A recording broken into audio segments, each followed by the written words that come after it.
Hello everyone, my name is Notepad and on Anara Games for Fun. So what are we doing today? Well, today we're going to be grinding till the end, kind of. Yeah, this is going to be hopefully the final day for There's a Guild for that. I'm not saying that as kind of like, thank God this shit's over. More along the lines of, I would like to get this done today just to kind of guarantee my week somewhat freed up. I wanted to get this done on Monday, but the Monday schedule got a little bit compromised for a variety of reasons. But generally speaking, here we are. Hello, everyone. For a quick rundown of what's happened the past few days. Yesterday, I was at the hospital pretty much the entire day, making sure my mom's knee surgery went well. She had to stay the night, so I had to get up very early this morning, get everything ready, and then head over there again today, in which that was also an entire kind of day affair to kind of get that all sorted out and get everything good in that regard. But she's home. She's okay. Life is, as they say, good. It's, let's see. But yeah, that's kind of the situation. I am very tired. Hey, tell your mom, hey, no, Tufty, I'm not gonna say that. Mostly because she'll probably call you a stupid name. I'm doing it for your own sake. But yeah, no, it's been very long because she's had a full knee replacement, and full knee replacements take forever. And yeah, it was just a lot of sitting, a lot of waiting, a lot of not sleeping because I didn't really sleep Monday night. So that was fun. Now people are just having dog shit music taste in my server. Yo, yo, yo, hello. Hello, hello, Kalu Kalay. Today is hopefully going to be the end of days. Or there's a guild for that. How's mom doing? Mom's doing alright. I have to give her a call probably within, I'm going to say about 9 o'clock. I'm going to give her a call being like, hey, it's me, your son. Are you doing okay? And if she says no, I get to go over there and help her do whatever she needs. That could be as simple as me just being there. It could be as complex as me needing to like fix up things. I am on call for the foreseeable future, and I'm going to have to completely change my sleep schedule, and pretty much everything is now going to have to accommodate the fact that for the next about 2 weeks, I am going to be on call 24/7 for my mother. I want to die.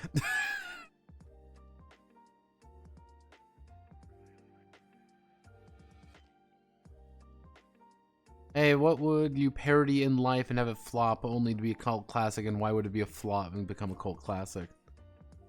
I don't know.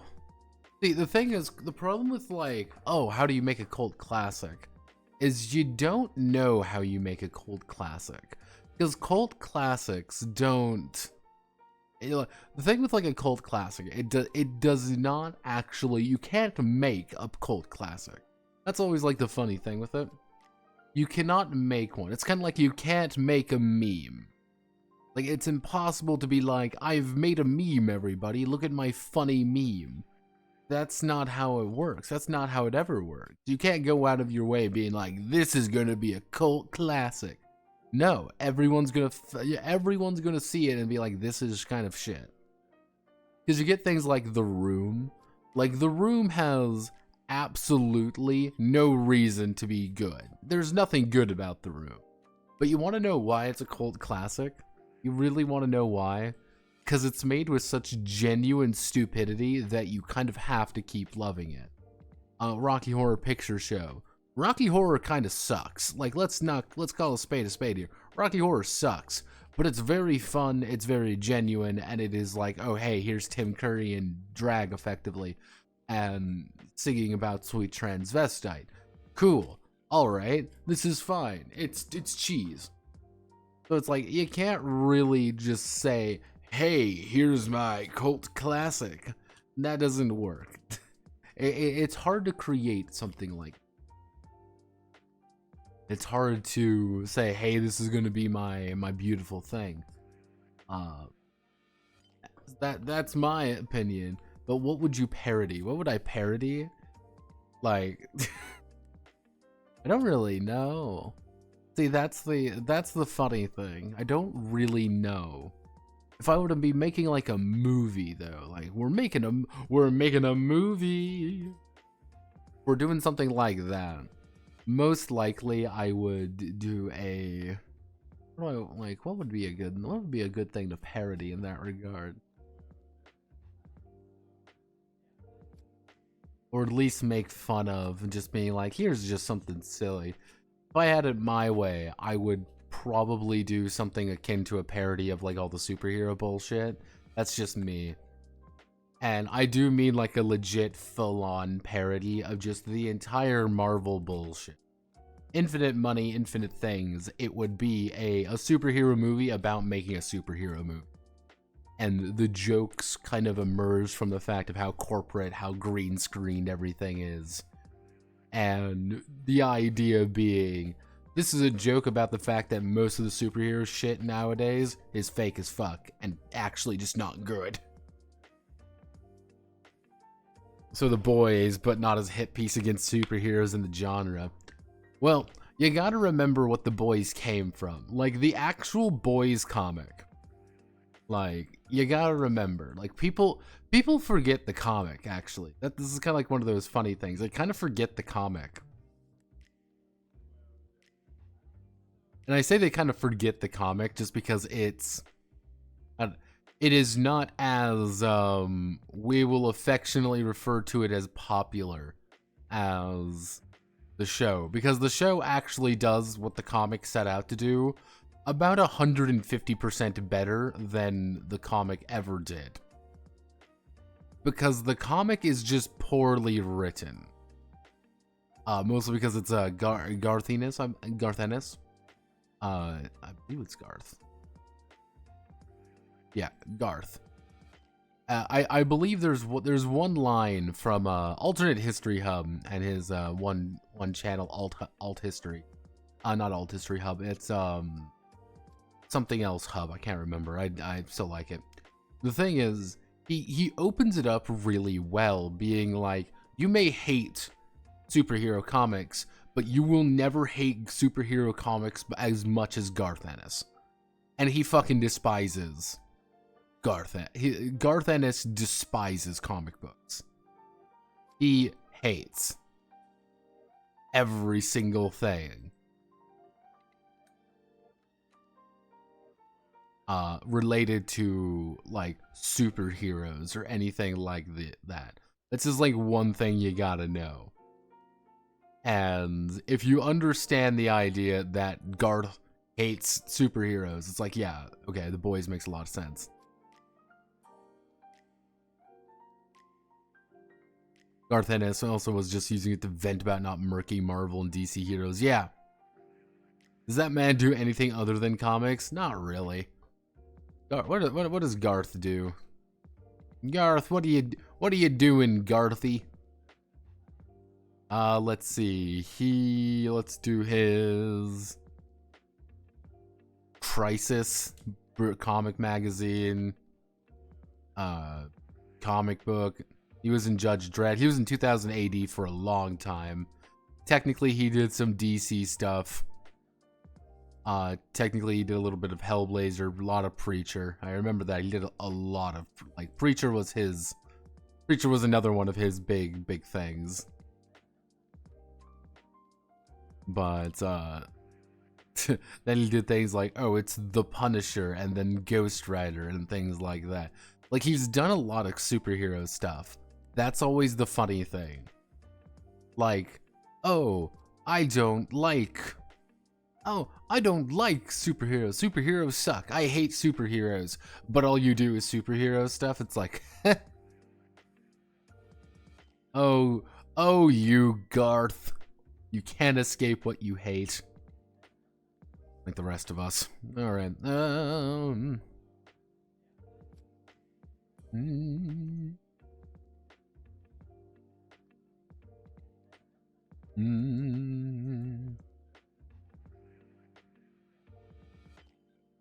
Let's see. Not only will the Guildmaster as both a narrator and referee, the GM's role is to facilitate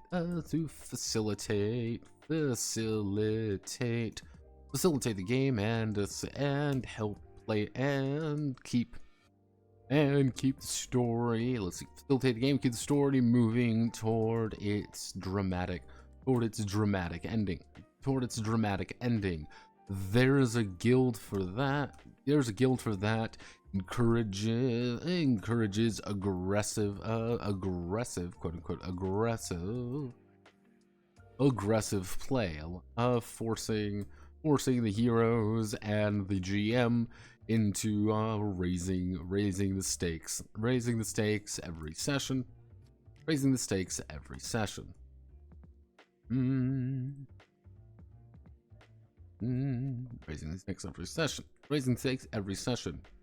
Below are a variety of tools to assist in this. Let's see, bros, a variety of tools to assist in this endeavor. Cool. That's pretty much all we need to do. Like, this is just the GM notes. Like, this is legitimately all this section's going to be. It's like, yep, this is your job. There's a guild for that. Really wants you to be hyper aggro and just like go hard, hit fast. Don't let up. Because why would you let up? People are still posting bullshit in my goddamn server. It's another helping of like people saying like, oh, your emotes and stickers are bad, being like, my brother in Christ, you keep proposing like the same 3 of them. Oh goodness. I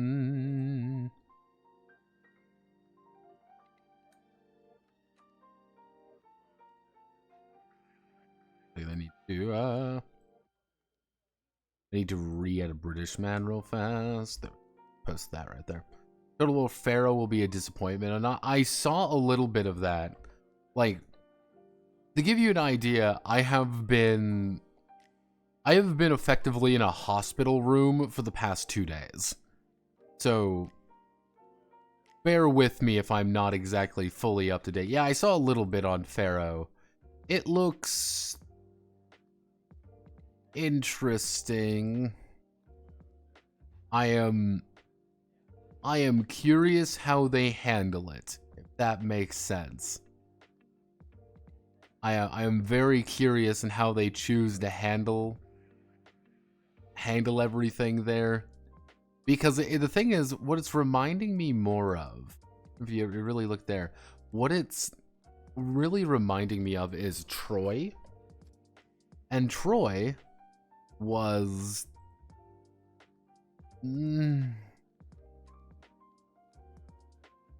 Troy was a problem child. I will be the first one to admit that. Troy was a big problem child for a lot of people because it just wasn't very well put together. And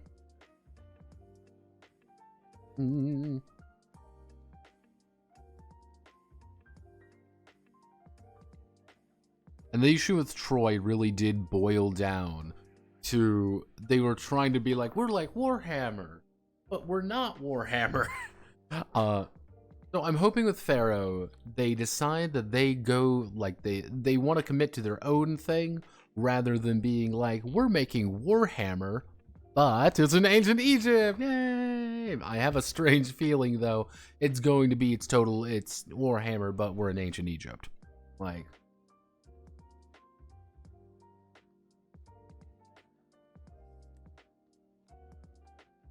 I just have this strange and beautiful feeling. What's this odd feeling in my heart? Oh, is that a stroke coming on?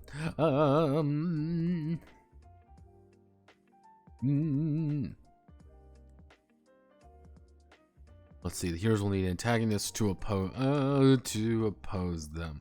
They may be villains driven by lusts of power or victory, or even more noble souls,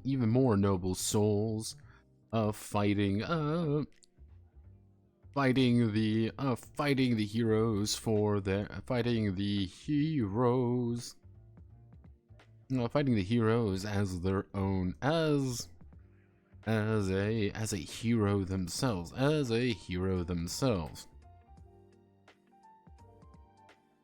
There are in total, let's see, in total, there are three tiers of opposition. There are 3 tiers of opposition for the heroes to encounter. Creeps form the quote lower backbone, the lower rung. No, actually, should say lowest rung. Let's see. Creeps form the lowest rung of the opposition. These are the nameless beings that swarm the heroes and get cut down quickly.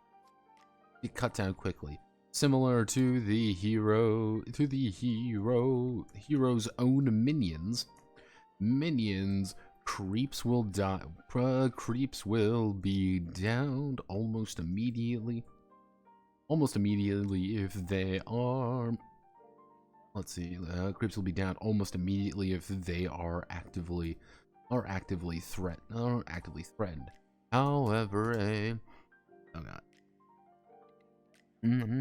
Creeps will be downed almost immediately if they are actively threatened. However, the swarm is more potent than a single soul. However, the group is more potent. The group is more potent than the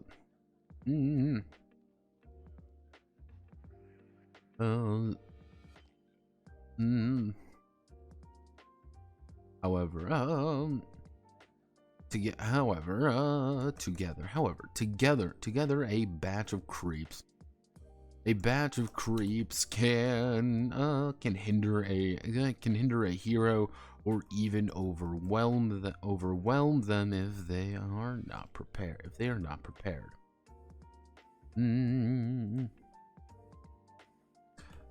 Split this up a little.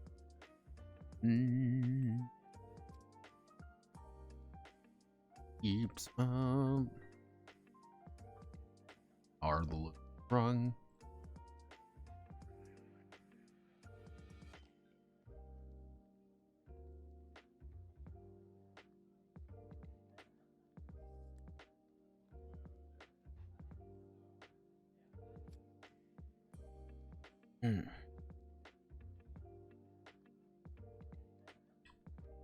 Ooh, oh yeah. Oh, play it up. There. Okay. Creeps can enter here, overwhelm them if they are not prepared. Each creep in a zone will increase the creep attack. That will occur at the end of the round. The creep attack is the creep attack is the combined values of every creep currently every creep of the same type in the zone. This damage may be split up between individual heroes, or a single hero.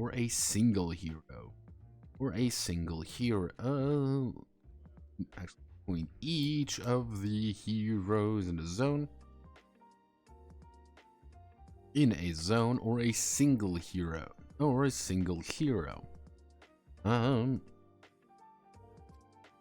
How do I want to work? Increase the creep attack at the end of the round. Creep attacks the combined value of every creep of the same type in the zone. This damage may be split between. Actually, the hero may not clash or attempt to dodge the creep attack. But instead, any bonus defense, creep attack, they are by themselves. Anytime they were to anytime they would clash, instead a minion is downed. Is immediately killed by the retaliatory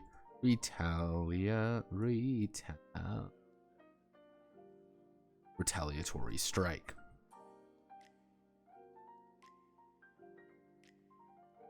The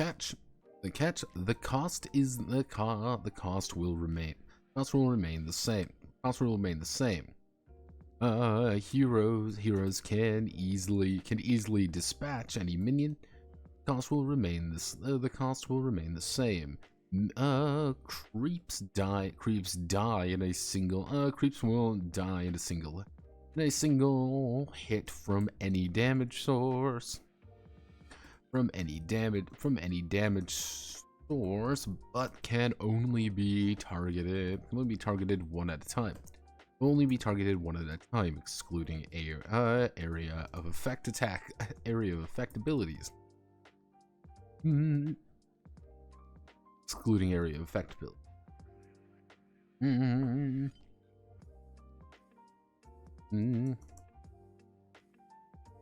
What they lack in damage, they make up what they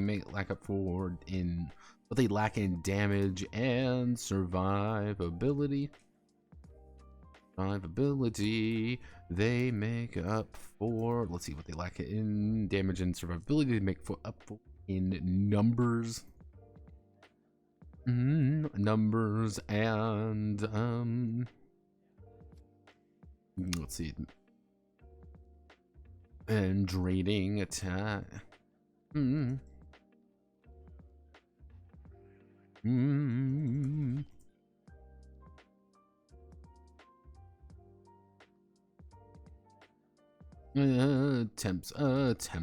Attempts to pretty much the entire idea of the creeps is that they are pretty much designed to die very quickly, but they're just numerous of them. Like that's the crux of the problem. Is like there isn't just one of them. No, there are a dozen of them. So we're going to do creep type, creep attack. We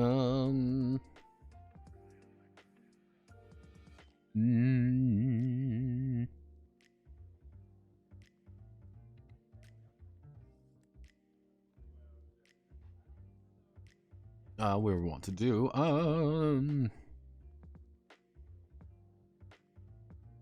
root creep attack 1 of these 2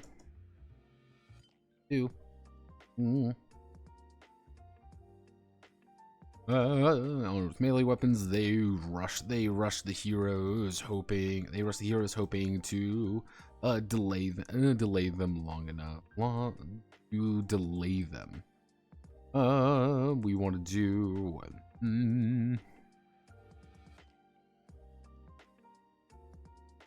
X-Men. What would be a good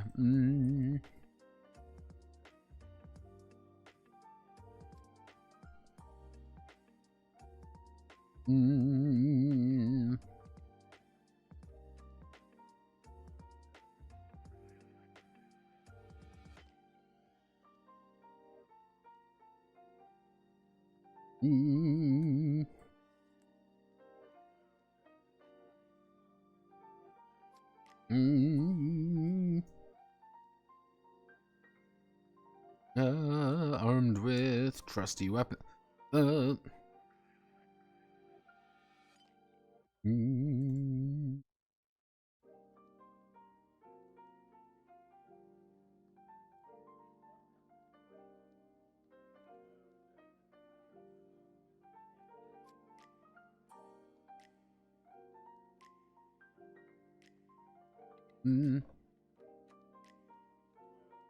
Ranged minions,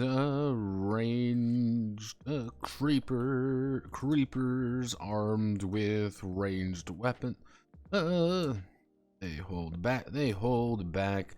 They hold back, picking away at their enemies from afar. From afar.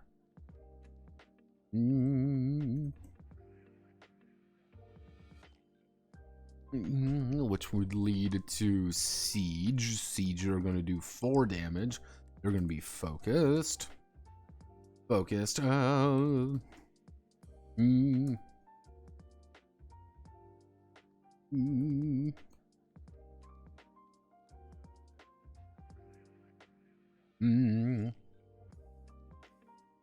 Let's see. Heavier creepers designed to blast their target away with heavy volatile, with heavy ordnance needs to be protected. Which is going to then lead into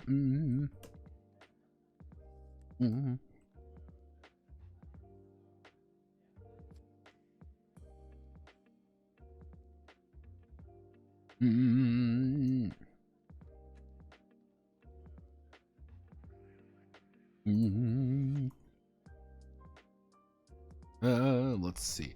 Numerous and deadly, these nuisances swarm the heroes with a vague chance of survival and glory. Let's see. Brute, Trooper, Siege. We'll get another ranged one, which they're going to be a heavy range, which we're going to be good. Trooper. You're a trooper.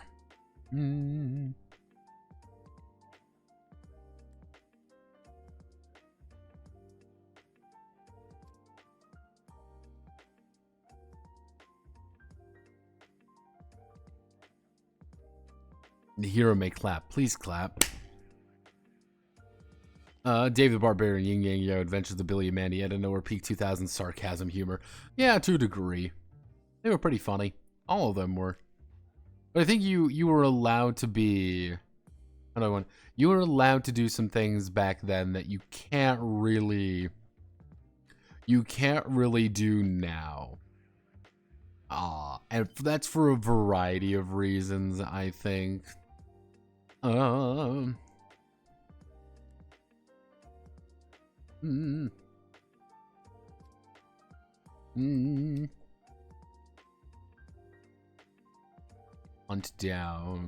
Hunt down their quarry. So it's Q-U-A-R-Y. Q-U-A-R-R. What? Is that the quarry?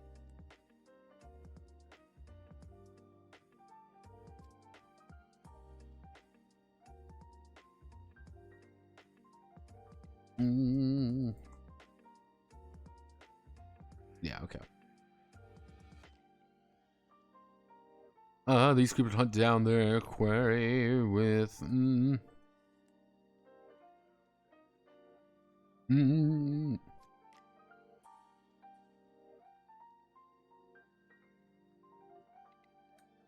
actually going to reduce. I'm going to reduce the Rangers by 1 because Rangers can be a little bit more annoying. Because there's like 10 troopers in there that are doing 10 damage at a range, and some people just can't really do anything against that. Like stereotype light racist humor and also heavily dogging on celebs. Well, I think the thing is like 2000, like those early 2000 shows. Hello, Draco. Like a lot of those early 2000s shows, they had the advantage, not necessarily like they were slightly racist. No, it was more along the idea where a lot more kids were tuning into things. The people who kind of grew up with cartoons were kind of getting older, so it was like, we want to have something for mom, we want to have something for dad. We kind of wanted humor for everybody. Hello, Note, how's your mother doing? All good with surgery? Yes. She had to stay the night last night, for the reason of what they put her on, like knock her out, really knocked her out, and she couldn't leave when she wanted to. But we got her home today. She's at home right now. She should be asleep. But I have my phone next to me. should disaster strike. I would have to call her later and be like, hey, it's me, your son. Is everything okay? Do you need help? But yeah, no, she's doing fine. We're just talking about cartoons. Because we can do that on this. Do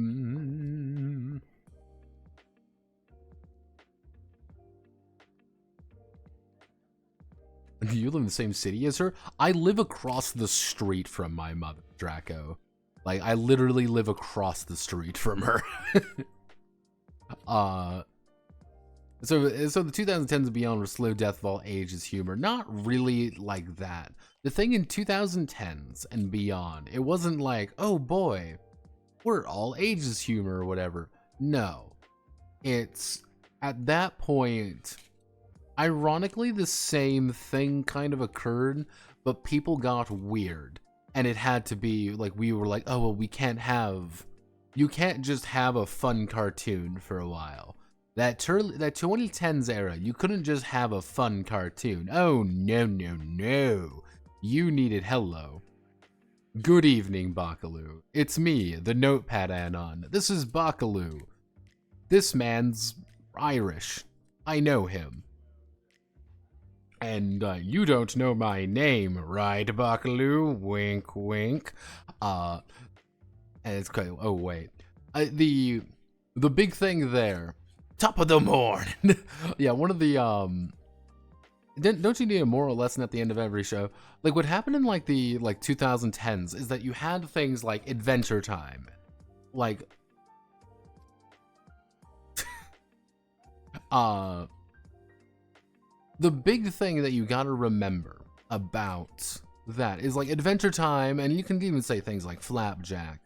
They were more about like, we want to tell a story. Like, we need to tell a story about what's going on. And you didn't really have like Chowder. Like, you didn't have things like Chowder really. Like anymore, it was like, we want to tell a big story, we want to have lore go on, because that shit was really popular. And the reason why that thing was really popular was you had more kids in like 2010s, kind of the year mid 2010s, more kids and more people were logging onto websites and doing things.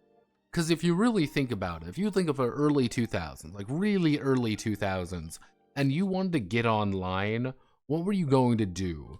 You were going to go to the Ed, Edd and Eddy games on CartoonNetwork.com, and you were going to play the one Gumball game that was really fun.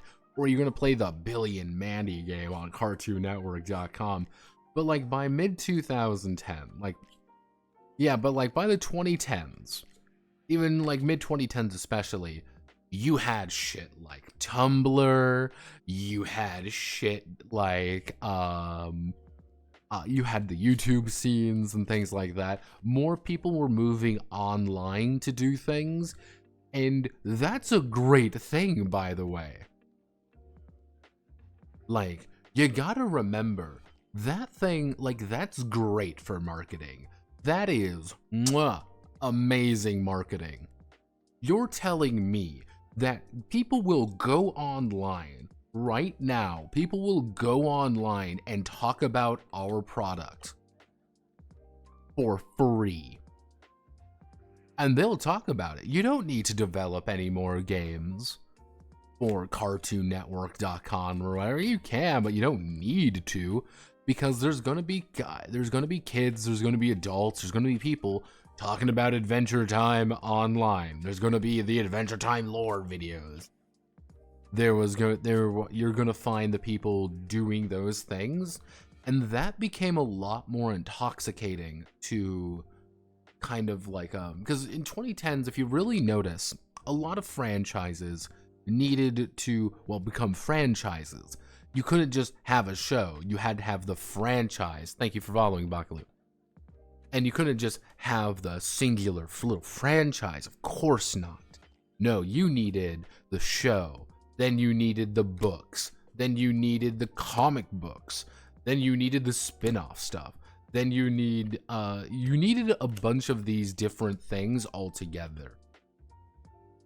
And that is why, and people wanted to talk about it. It was easier to read fan fiction in that 2010s era than ever before. And you want to know what fan fiction really is? You really want to know what it is? That shit is free fucking advertising, baby. That shit is free advertising. Because you go on to fanfiction.net or whatever. Is fanfiction.net still a thing? I'm like 80% sure it is. Yes, Year of Our Lord 2023, fanfiction.net. Does it exist? Come on, tell me fanfiction.net exists. Yeah, fanfiction.net. Yeah, baby, right here. Let's go to my favorite cartoon. Oh boy, it's Avatar: The Last Airbender. Woo! Oh, woo! You can look at anything. It was so fucking easy. So fucking easy to do this right now than ever before. And that's free advertising. God,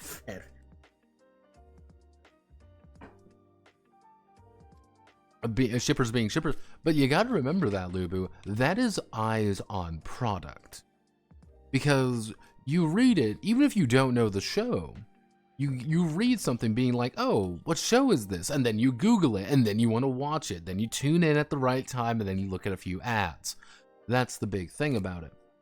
The problem is, and I'm going to tell you what the big, nasty problem for all of those networks really happened at that time, and why I think in like the late 2010s, like 2019 and beyond, we started seeing another big shift. Like the other big shift, I'm going to tell you what that really big shift, what kind of hurt this. Welcome to YouTube. Do you like YouTube? Because right now, if I want to find like animated shorts, if I wanted to find like an actual show to watch at this time, I could just find it. You can watch Fueled right now. Fueled is amazing, by the way. This is an amazing thing. It's a beautifully animated. Hey, you want to watch the Papers, Please short film? You totally can. You can find a crap ton of things on here. And it became easier and easier and easier to get content that was not on a network. And that hurts. Like, that hurts kind of the bottom lines. Like, that really hurts bottom lines because people weren't watching shows. So you have to go back to how do we recapture the kid audience? Well, we need to get things so it's only our thing here.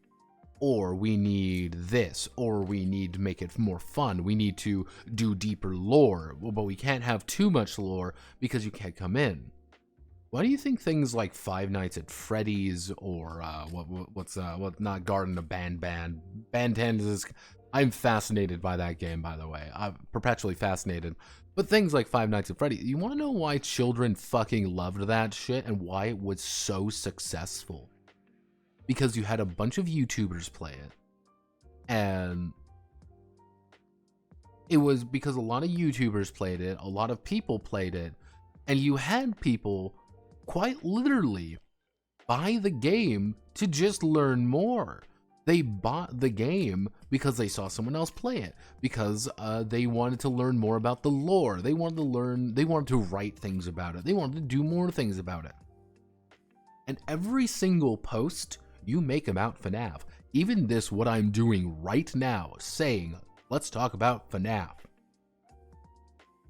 Like, you're clicking on it now.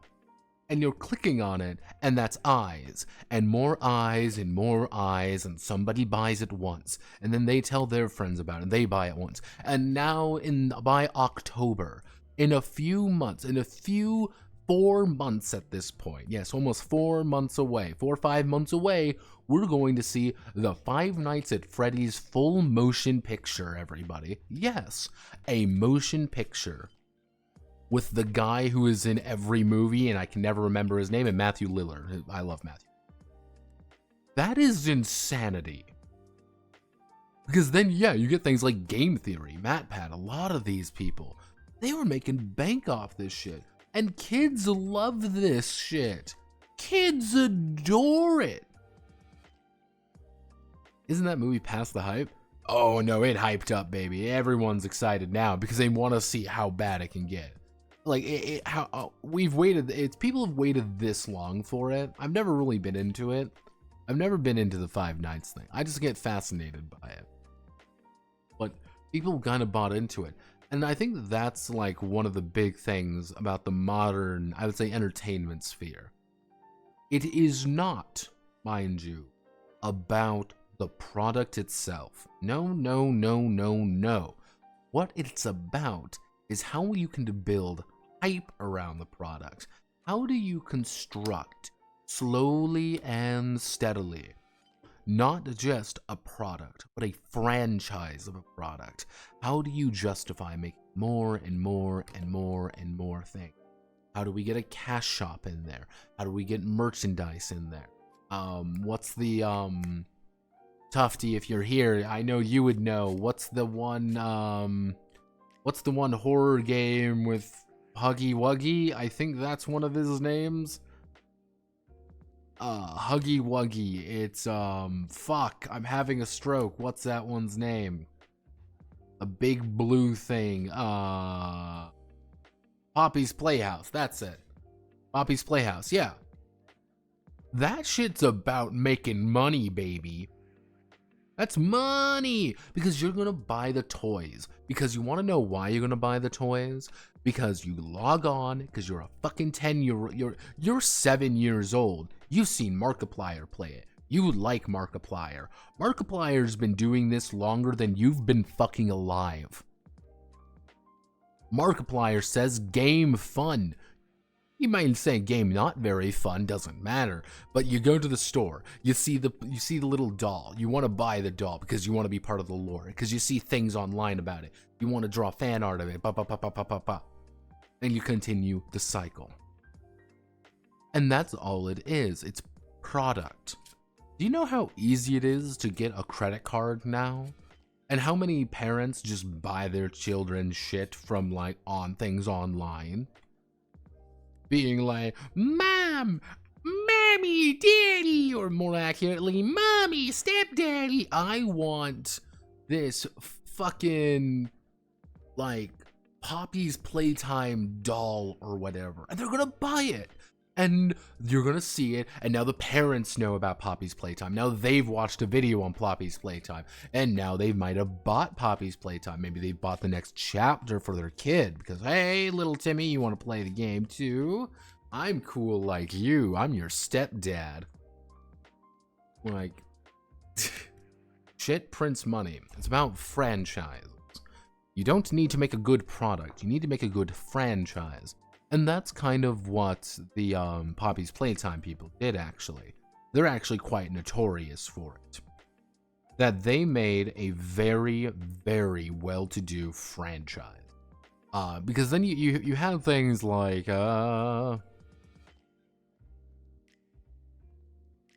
You ended up with things like this. This is the Poppy's Playtime NFTs. Yes. They had NFTs, mind you. If you want to buy, and I do mean if you want to legitimately buy the lore, you need to buy, let's see, this is 15, 30, 45, this would be 60, 75. You need to buy about $90 worth of NFTs. And you want to know why these NFTs are pretty valuable? Why these are very, very important? These are very important because this is actually your fucking lore, baby. It's your lore. You don't have this. This isn't working. My, you're not doing it right. You need to buy. And look how many people have already bought this. So, like, really, let's take a look at this. So, 5,000 minus 488. That's 112 people times $15. They've made $1,600. They've made about $1,700 from selling this. From selling a video file, effectively. Like, let's even see, like, what's the one that sold the absolute most? 875 I'm seeing. So, 875... So 5,000 minus 4,875. So 125 times 15. They have made about $1,900 from this. $1,900 from these two alone. That's even more, right? There's even more right here. That would be about 200. That's 190. 190 times 15. They've made almost $3 fucking grand from the Huggy Wuggy exclusive experience. That is how much fucking money. And you have to buy all of them, of course. You're not you're buying all of them, right? Because if you didn't buy all of them, well, we have a problem, because that doesn't mean that we're not giving you the full experience. NFT, are you fucking shitting? What the fuck is this? God, this is horrific. It's full on taking advantage of any children with a credit card. How is this legal? It barely is, but it's completely unregistered. That's the funny thing. That's the amusing thing about all of the NFT stuff. We need to extract infinite money from our customers. And because they technically, you gotta remember, most NFTs and cryptocurrencies and things like that aren't regulated, really. And so you are allowed to do this.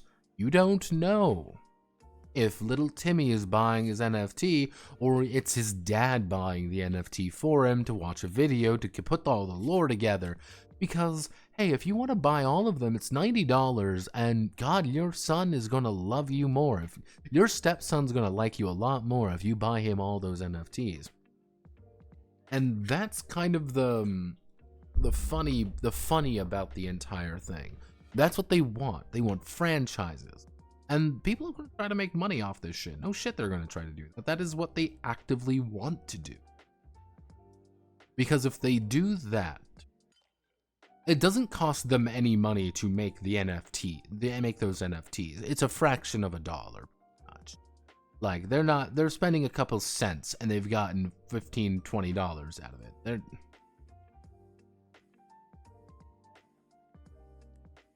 But that's kind of the idea that you kind of have to understand. Every single thing, every single product, every single thing must be a franchise. Because if it's not a franchise,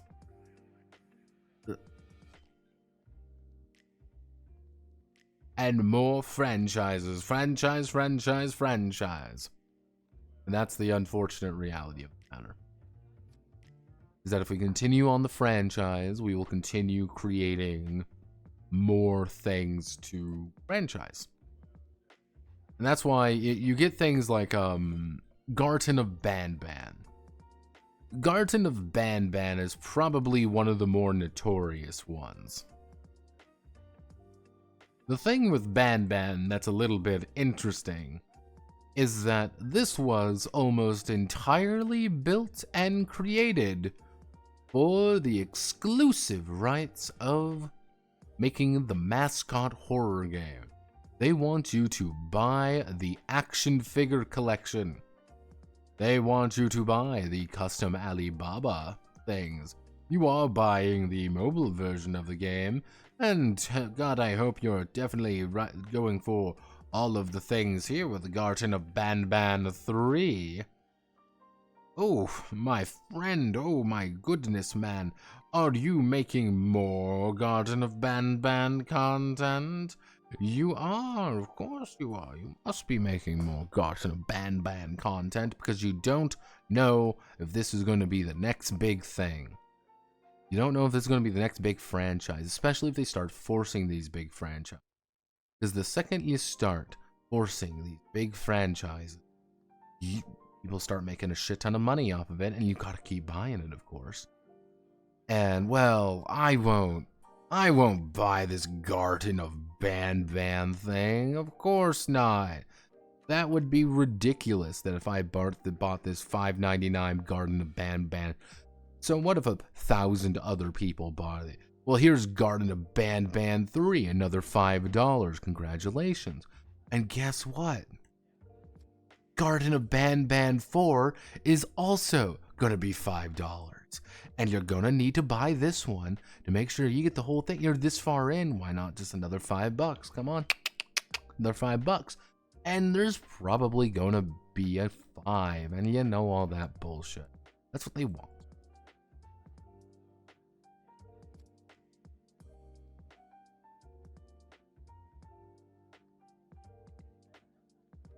My man, it's not my problem. The second thing, collectible action figures are nothing new. Just look at the 80s. The former technically isn't either because I don't buy them. Everything must be Beanie Babies. Damn straight. Everything must be Beanie Babies. Because here's the thing, Tufty. This is the beautiful thing. You pump a franchise, you pump out. That is the 1, 2, 3 thing you do. You pump and you leave. Because do you really think Garden of Ban takes a lot of resources to make? No. It's probably pretty easy to make. And they have probably made more on that than they've ever put into it. And they can say, oh, well, we don't want people refund, because they've actually made a point of it. If you want to the actual Ban story or whatever, go to Manly Badass Hero, and it's really fascinating. On his third video on the third game, he actually talks about it. They artificially stretched the game out to be a little over 2 hours, just a minute or two over 2 hours, just a little bit, because you can't refund it then. Because the problem was people were refunding it. They were refunding the second game because they were beating it too quickly.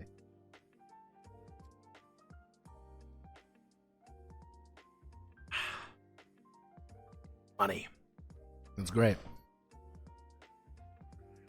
I hate consumerism. I hate consumerism. I hate consumerism. Well, here's the funny thing. They're trying to do that right now with tabletop games. That's what they want to do. This is the thing that they are trying their best to do. Is they want to make that with tabletop games. D&D wants to be the franchise. You don't want anything else. You want the D&D franchise. And it doesn't work because we're not big enough.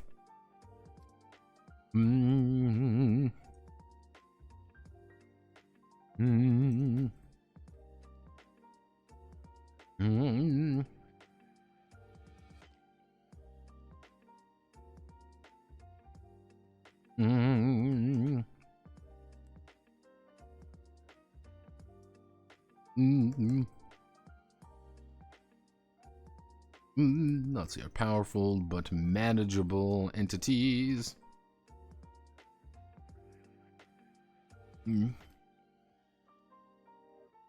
Let's see. Stuff about ladders, the Brutes. These monsters and fiends are powerful but manageable entities. Here to work together to defeat a brute. A brute forces brutes.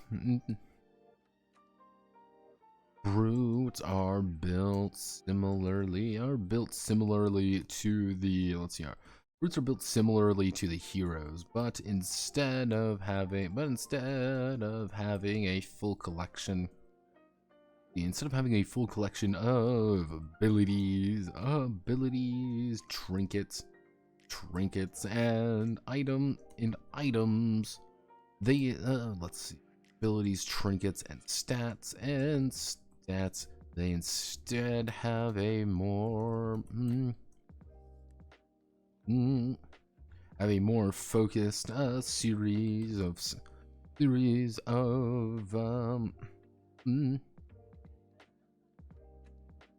more focused stat block that allows the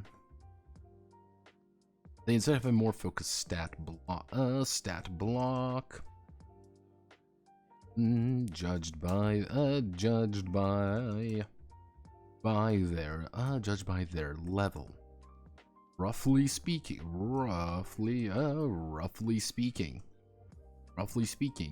a hero and brute of similar level. Let's see, a hero and brute of similar level should be a good match for one another.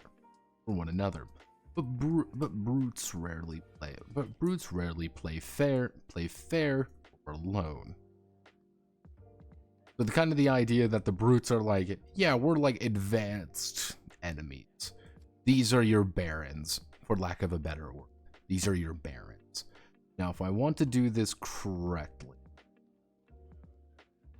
so they're going to have this.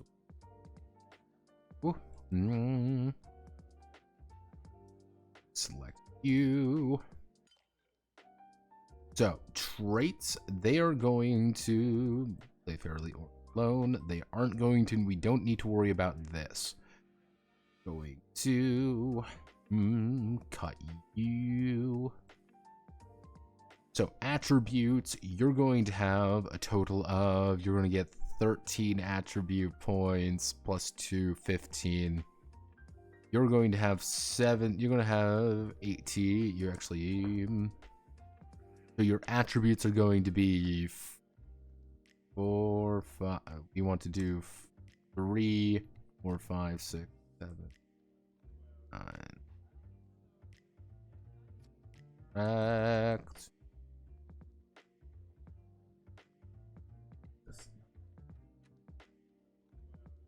Pretty much, it's just like, yeah, you have a core attribute that's like your main thing. Everything else, actually, I know we can do. It's gonna be a little bit odd, but we have 5 of these. So if we do something like this, they don't have skills to worry about. Delete 2 columns, delete this column.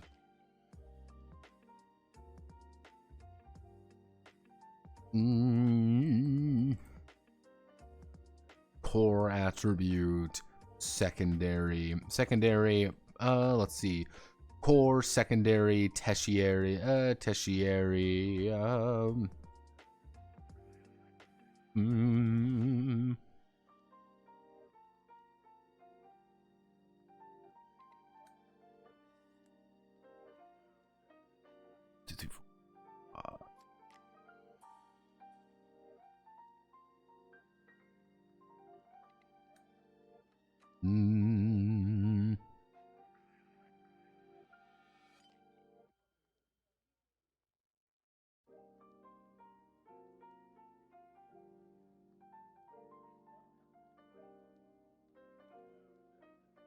we reduce it by 3 each time.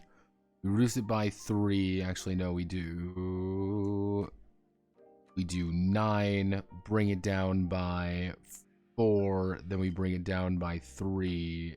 Actually, we bring it down by 3, we bring it down by 2, bring it down by 1, and then okay. So we increase it by 2, increase it by 2, increase it by 2. Oh, that's... Well, yeah, no.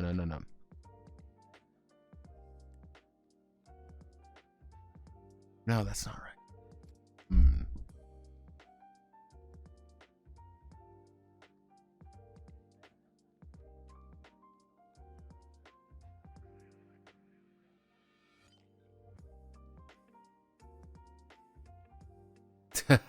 All right, see you, Lubu. Have a nice rest of your night.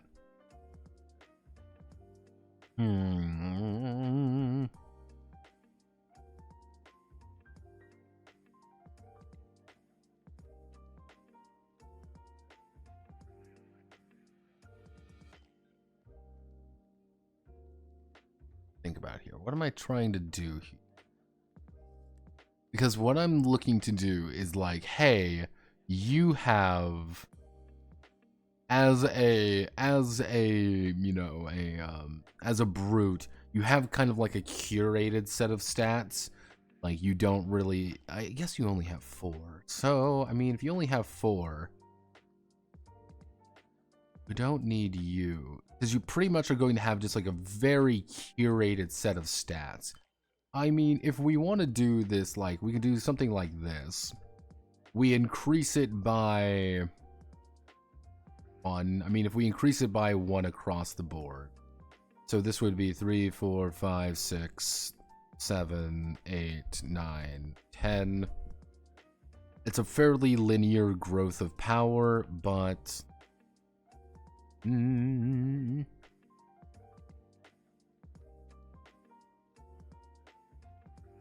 8,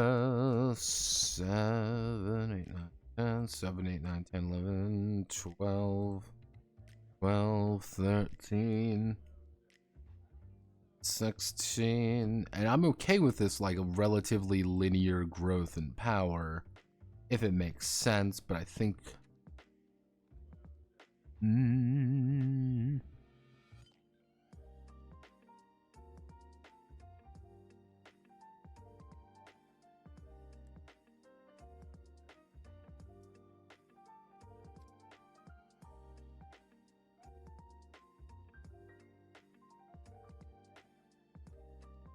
Okay.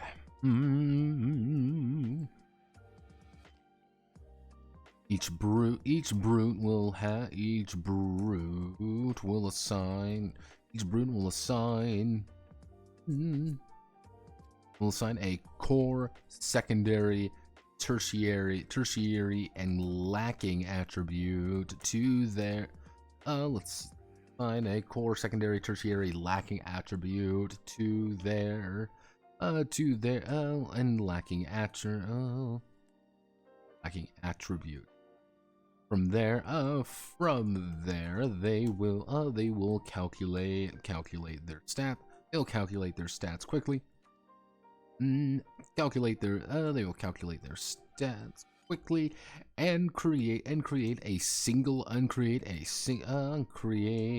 2 ability. Do is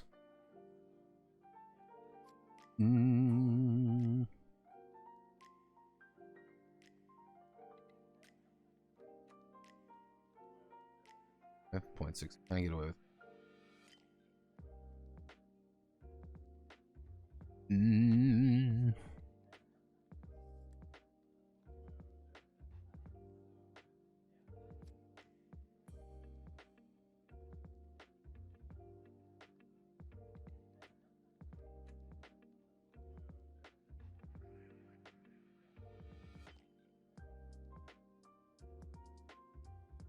Actually, bump up their ability up a little bit. 6, 12. Let's see. From there, they will calculate their stats quickly and create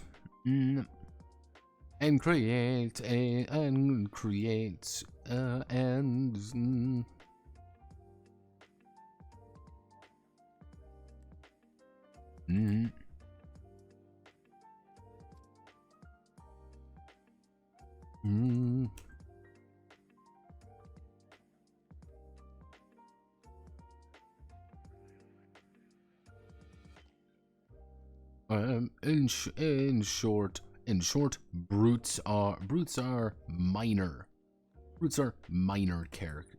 Brutes are minor heroes, allowing them to quickly ascertain their abilities and skills without changing too much about them.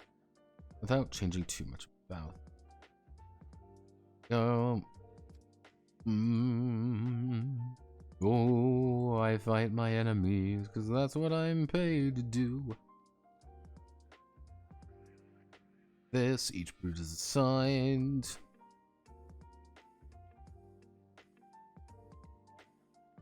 In short, brutes are minor heroes.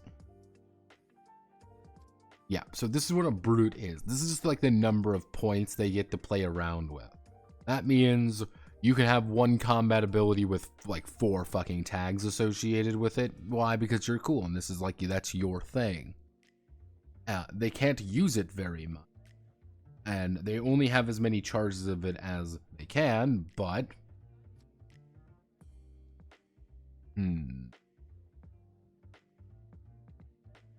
I made myself a predicament I can't unwind. Half my Steam games and games I'm saving for stream that I have is garbage I don't want to play right now.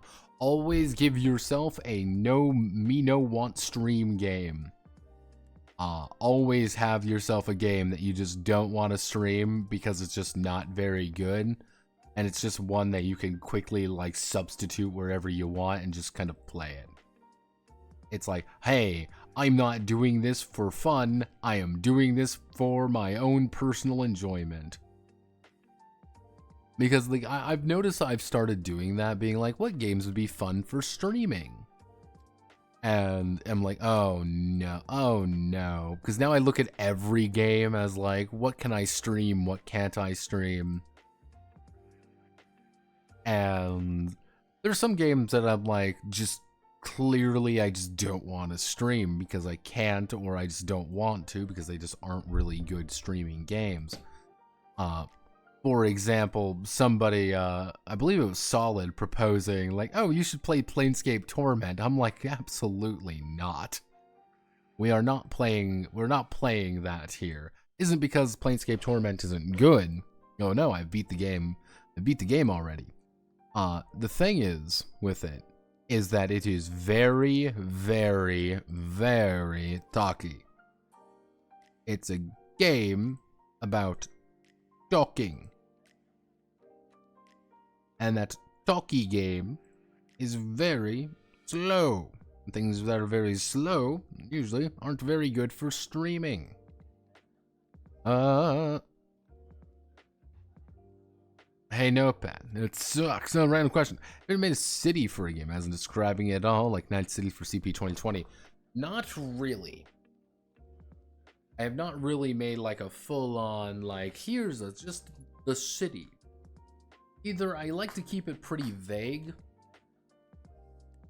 or I want to keep things either very vague, or I want to keep things pretty, you know, or I want to keep things not as super detailed.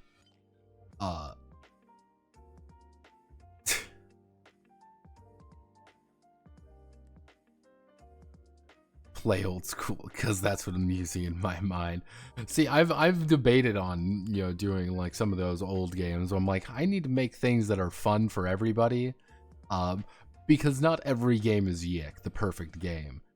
We would love to believe that every game is Yick, but I also damn well know one horrifying thing is that anytime I decide to now do Yick 1.5, when Yick 1.5 comes out, I will now be accused of being, you're doing it because Pippa played the game, because Pippa played Yick. She shat on it a lot more than I did. I understood Yick. I understood it. It got me. I understood it. It understood me. I was like, I think I understand what you're trying to put down here. And yeah, no, she was like, this is kind of shit.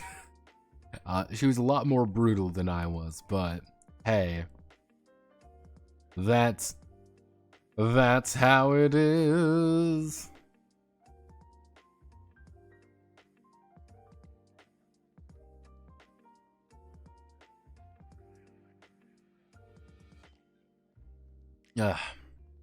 I'm not trying to copy the fucking funny anime grill. No, I'm not.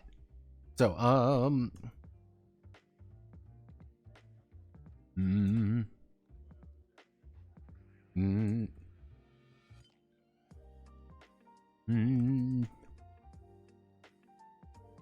let's see, others empowered by or enhanced by Havoc, and Harmony. Let's see. Villains are the main threat the heroes look to test with. Others are powered by or enhanced, empowered or enhanced by Havoc and Harmony. Havoc and Harmony. They may appear. Their heroism. They similarly radiate a certain power. Certain power of them. Holding their own mysterious, their own odd fortune and destiny in their palm. In their palm. For this reason, villains are just as powerful and built the same as the hero. As the heroes themselves. However, two catches. However, there are two differences. The villain's essence is instead given to the entire opposition. Allowing even brutes, other heroes, opposing other villains, and even creeps to use their own essence to enhance themselves. To use their essence to enhance their abilities.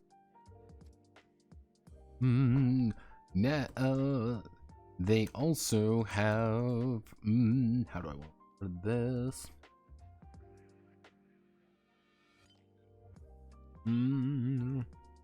They also have a more open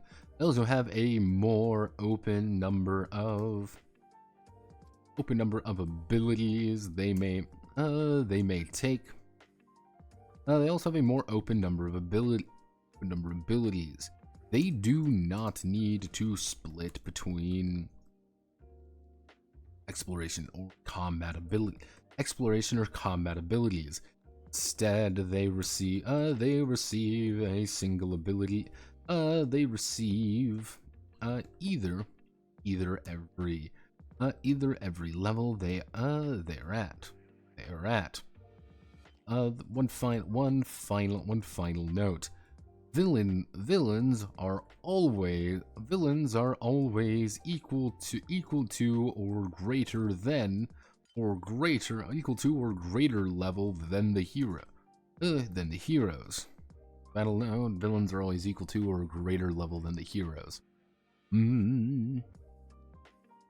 If fighting alone, villains will be the average level plus 3, granting them an impressive bonus in abilities and attributes and abilities. For every additional villain or two brutes, they reduce this cap. They reduce this cap by 1.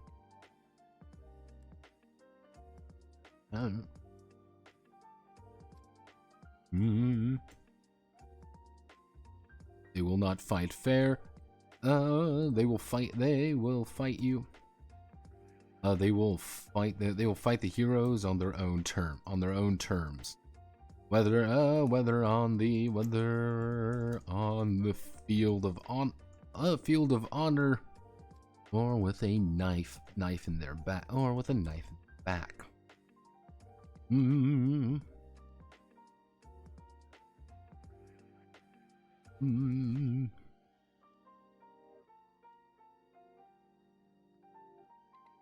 Yes, villains do have traits. Traits they may activate for crits on their own ability, on their own action, on their own. Yes, villains do have traits that may activate traits on their own actions. Regardless of the reason. Regardless of the reason. Be careful and learn about them.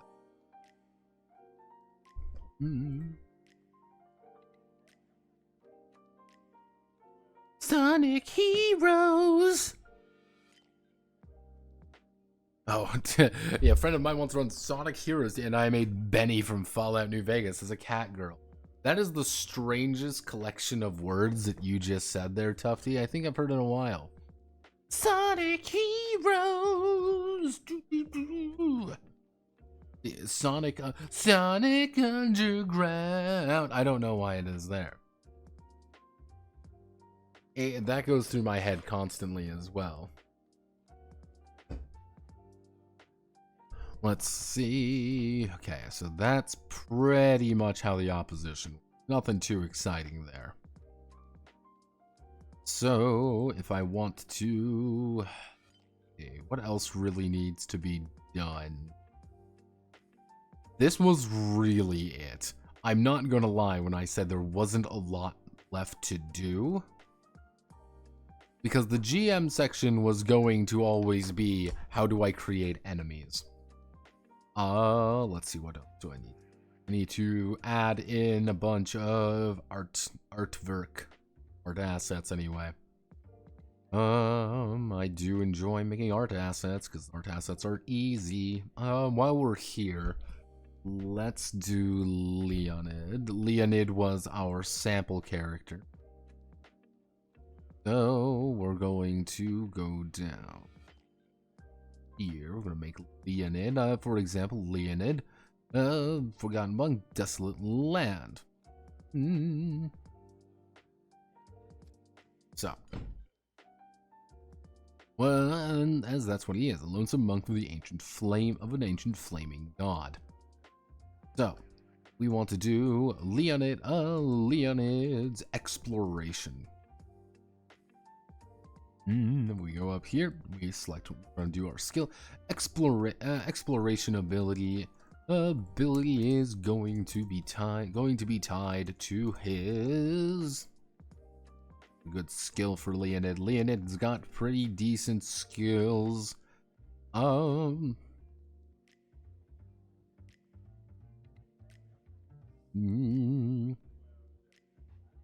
I know what we can do.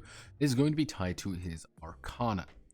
Is going to be tied to his Arcana.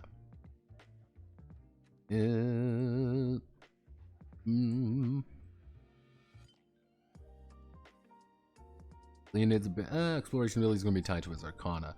This he's thinking that an ability representing his innate connection to Pyrus would assist him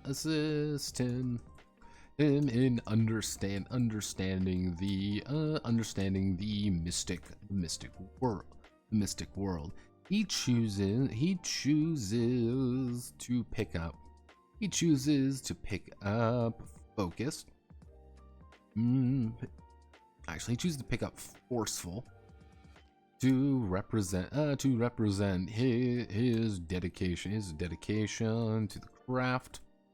the craft. But he also wants clarity. Thus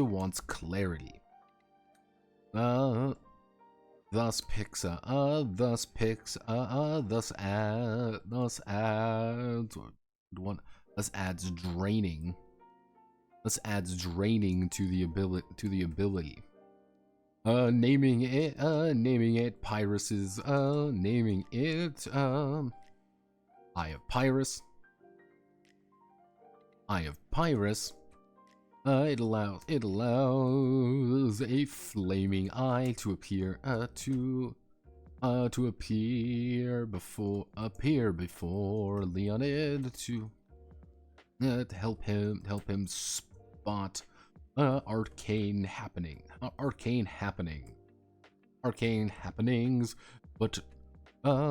but drains his, but is taxing on the system. As for his combatability,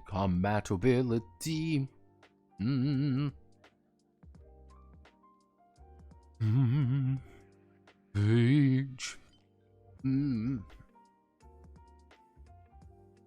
He chooses Purge as the foundation. He chooses Purge as the foundation, adding to Purge as the foundation, adding in damaging,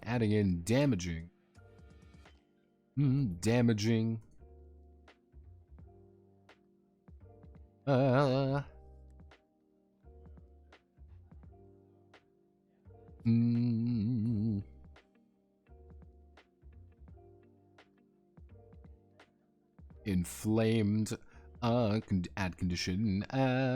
condition, inflamed, and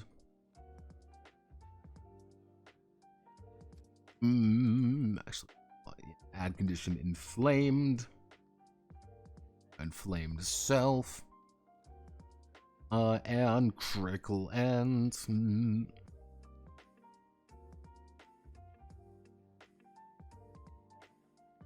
add condition inflamed, actually add, we want to do not artillery, not area of effect, we want to do add cleave.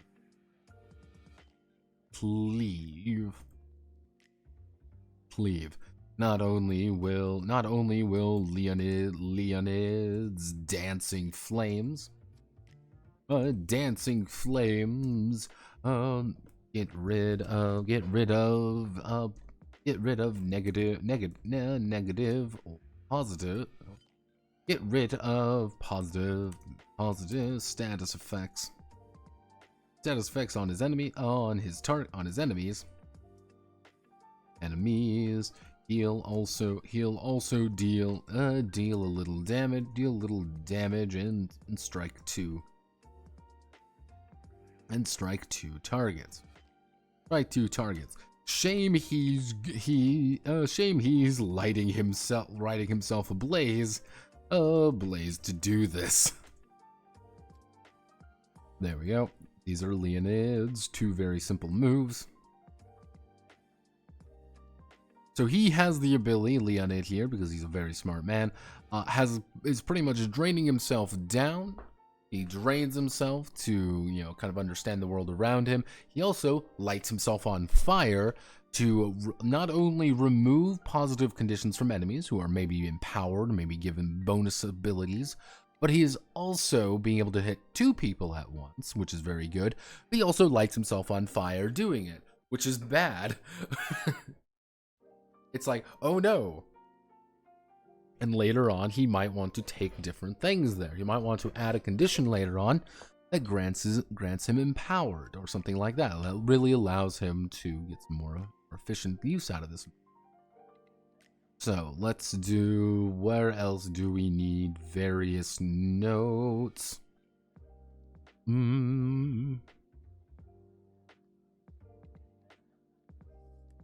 we can probably add in a note right here. Very particular. So if a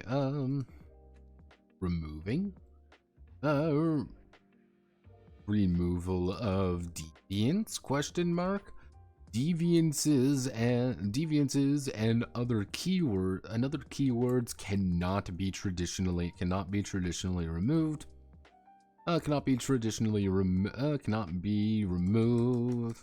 Cannot be removed unless by GM permission. Not even another keyword can get rid of a deviance. Yep.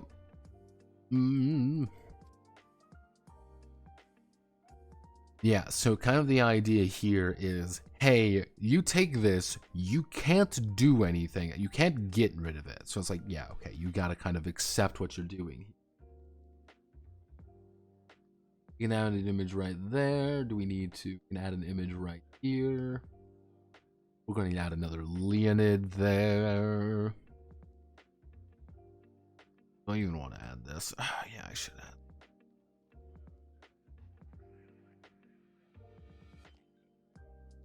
Bingo bango bongo, I don't want to leave the Congo. Na na na na na na.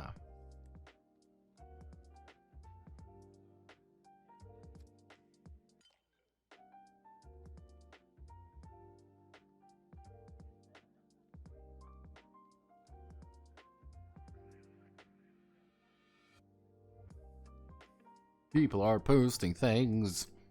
So a perilous path. The perilous hero.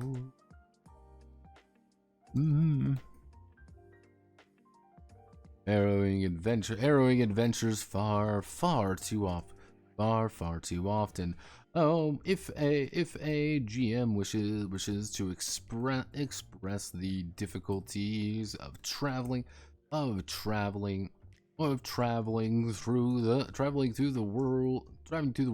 the world, the city, a city, or even just a dungeon, they may want to use paths and doors. What the GM will draft up a quick quote map of the area. This is a series of points going from A to B. The A to B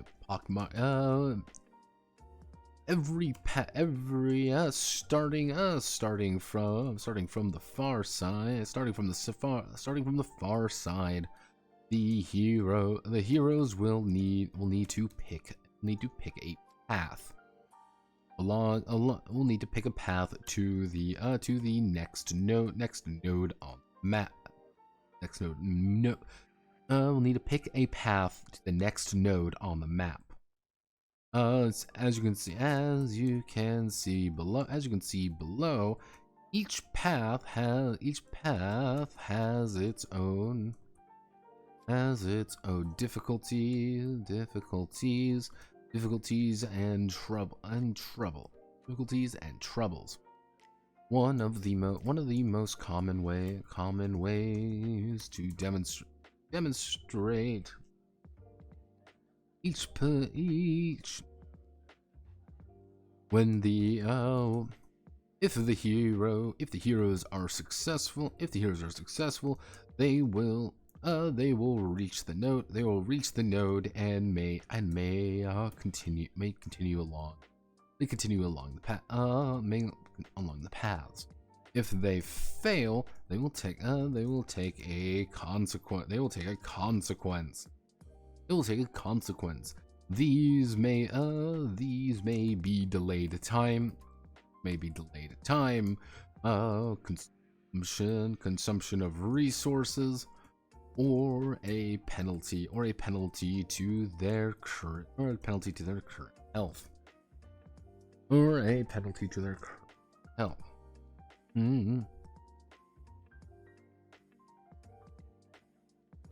Each movement along the path requires a hero to make the judgment, often the most qualified among them. Heroes may always choose to forge a new path. Creating a new series of nodes to explore.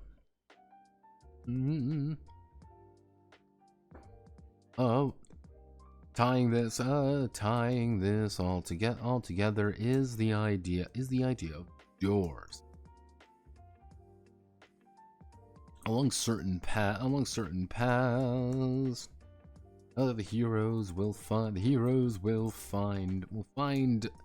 Actually, the heroes may encounter a door. A door. This is metaphorical. This is metaphorical, of course, but it represents a struggle that demands the hero's attention. For example, traveling along the diamond road. The diamond road. The heroes find themselves on a door, down a path with a door. That door is a roadblock set up by a petty bandit lord and their cronies. They'll need the heroes will quote play out this scenario forcing the either by surmounting the door or being blocked. If blocked, they will be forced to go back to the previous node and take another path.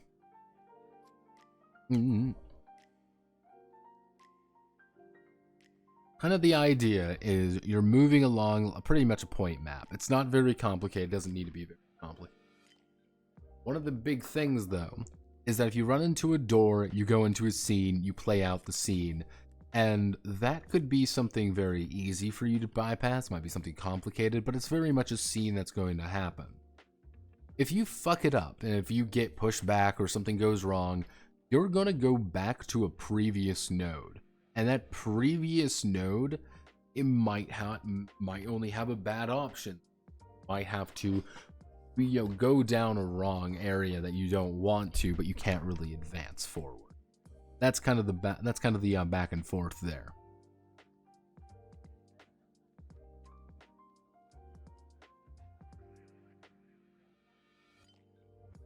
Oh, I'm getting tired.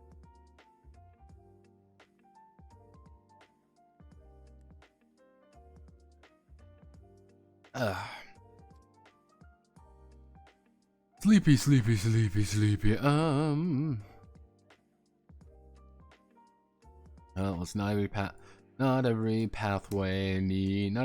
not every one of these needs to be strictly a traveling adventure. Finding using the pathways and doors system to use pathways and doors system for investigations, research, or any other quote long-term plan the heroes collectively must find a solution for.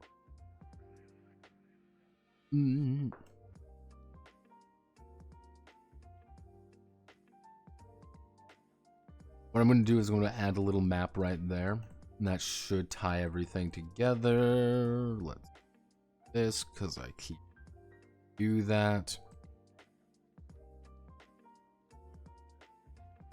Okay, quick run through. What am I missing?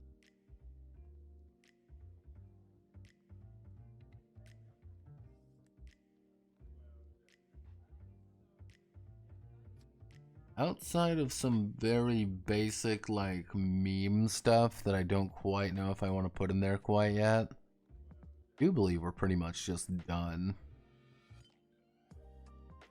Yeah.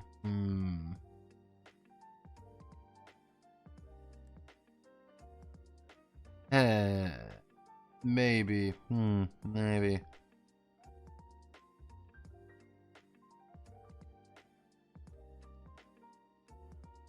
Okay.